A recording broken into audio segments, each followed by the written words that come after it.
Good morning, folks. It's been an amazing 24 hours with more than 60,000 of you watching our second infomentary of the month. No time to dwell as the news and science continues rolling out, so let's begin at spaceweathernews.com, and we find the last day on our star very quiet once again. Coronal holes on the south, no sunspots or solar flares. The most active areas continue to be the plasma filaments we see dancing over the limbs, so we move on to the solar wind. Cosmic ray error spikes drowning out the remainder of the data, but with plasma speed in purple around 400 kilometers per second this morning, it is a fairly normal stream of solar plasma in space. The typhoon has impacted Japan, entering the sea to the west today and proceeding northward, but not without causing havoc in the southern part of the country first, north up today.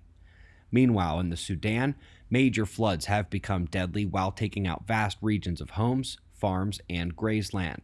Most of the water has nowhere to go. Exoplanets up first in the articles.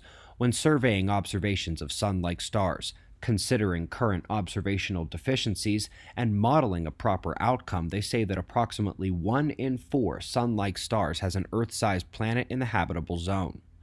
This warms my heart as it was a prediction of our 2013 Star Water series and should really make everyone consider not only the life potential of those worlds, which would number in the millions, but let it ease any fear you may have of ETs coming for our planet. There are plenty of them out there that have not been screwed up by humans. Cosmic rays are up next.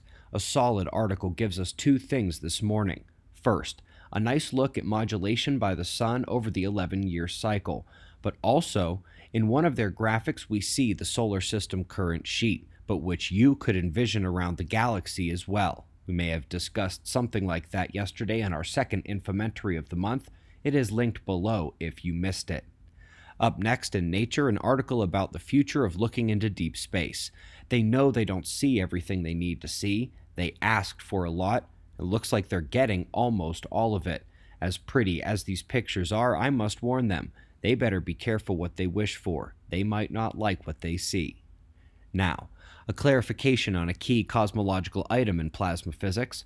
Halton-Arp's peculiar galaxies are indeed recognized by mainstream science as anomalies that cannot be explained by redshift-blueshift science, or at least they haven't been proven any better than Arp's explanation.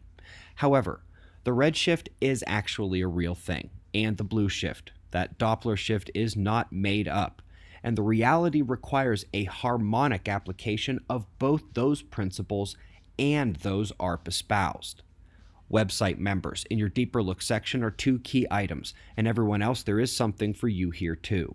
You have the director's cut, an extra 30 minutes in that cosmology movie, but before that, the previous Deeper Look was an explanation of that recent news hitting the internet on the galactic outburst. We did report it in the August 7th morning show, but I have made this Deeper Look episode public so you can go check it out if you want. Again, website members, you have the director's cut of the movie. Third infomentary comes out towards the end of the month, and thanks to everyone who registered for the conference yesterday. Record one-day sign-up here for us, but of course that record actually belongs to you. We greatly appreciate your support. We've got wind maps and shots of our star to close, and we'll do this all again tomorrow, right here, but right now it's 4:20 a.m. in the new Valley of the Sun. Eyes open, no fear. Be safe, everyone.